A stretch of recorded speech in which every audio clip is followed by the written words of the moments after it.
श्री कृष्ण का जन्म होता है अंधेरी रात में। सभी का जन्म अंधेरी रात में होता है। असल में जगत की कोई भी चीज उजाले में नहीं जन्मती, सब कुछ जन्म अंधेरे में होता है। एक बीज भी फूटता है तो जमीन के अंधेरे में जन्मता है। फूल खिलते हैं प्रकाश में, जन्म अंधेरे में होता है। असल में जन्म की प्रक्रिया इतनी रहस्यपूर्ण है कि अंधेरे में ही हो सकती है। आपके भीतर भी जिन चीजों का जन्म होता है वे सब गहरे अंधकार में, गहन अंधकार में होती है। एक कविता जन्मती है तो मन के बहुत अचेतन अंधकार में जन्मती है, बहुत अनकॉन्शियस डार्कनेस में पैदा होती है। एक चित्र का जन्म होता है तो मन की बहुत अतल गहराइयों में, जहां कोई रोशनी नहीं पहुंचती जगत की, वहां होता है। समाधि का जन्म होता है, ध्यान का जन्म होता है, तो सब गहन अंधकार में। गहन अंधकार से अर्थ है जहां बुद्धि का प्रकाश जरा भी नहीं पहुंचता, जहां सोच समझ में कुछ भी नहीं आता, हाथ को हाथ नहीं सूझता है। कृष्ण का जन्म जिस रात में हुआ, कहानी कहती है कि हाथ को हाथ नहीं सूझ रहा था, इतना गहन अंधकार था। लेकिन इसमें विशेषता खोजने की जरूरत नहीं है, ये जन्म की सामान्य प्रक्रिया है। दूसरी बात कृष्ण के जन्म के साथ जुड़ी है। बंधन में जन्म होता है, कारागृह में। किसका जन्म है जो बंधन और कारागृह में नहीं होता है? हम सभी कारागृह में जन्मते हैं। हो सकता है कि मरते वक्त तक हम कारागृह से मुक्त हो जाए, जरूरी नहीं है, हो सकता है कि हम मरे भी कारागृह में। जन्म एक बंधन में लाता है, सीमा में लाता है। शरीर में आना ही बड़े बंधन में आ जाना है, बड़े कारागृह में आ जाना है। जब भी कोई आत्मा जन्म लेती है तो कारागृह में ही जन्म लेती है। लेकिन इस प्रतीक को ठीक से नहीं समझा गया। इस बहुत काव्यात्मक बात को ऐतिहासिक घटना समझकर बड़ी भूल हो गई। सभी जन्म कारागृह में होते हैं, सभी मृत्युएं कारागृह में नहीं होती है। कुछ मृत्युएं मुक्ति में होती है, कुछ अधिक कारागृह में होती है। जन्म तो बंधन में होगा।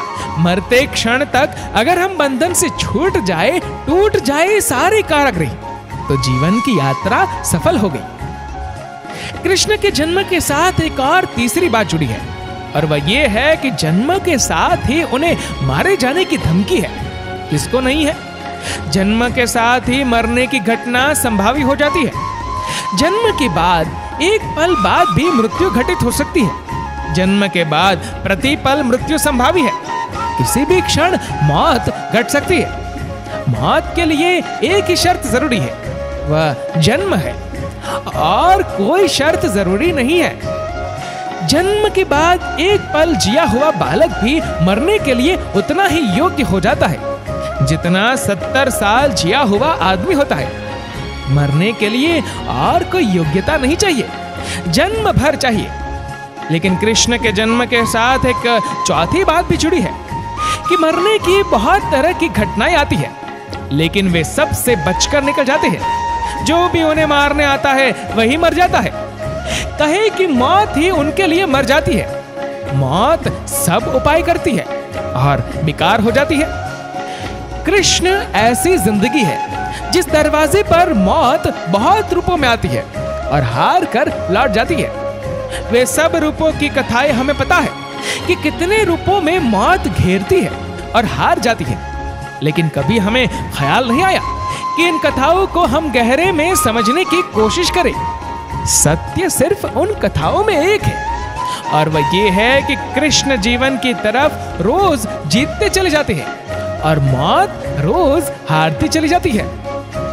मौत की धमकी एक दिन समाप्त हो जाती है। जिन जिन ने चाहा है, जिस जिस ढंग से चाहा है कृष्ण मर जाए, वे ढंग असफल हो जाते हैं और कृष्ण जिए ही चले जाते हैं।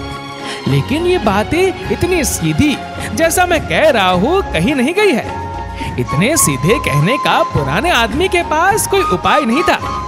इसे भी थोड़ा समझ लेना जरूरी है। जितना पुरानी दुनिया में हम वापस लौटेंगे, उतना ही चिंतन का जो ढंग है वह पिक्चोरियल होता है, चित्रात्मक होता है, शब्दात्मक नहीं होता।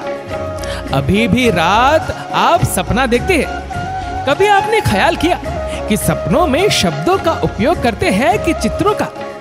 सपने में शब्दों का उपयोग नहीं होता, चित्रों का उपयोग होता है, क्योंकि सपने हमारे आदिम भाषा है।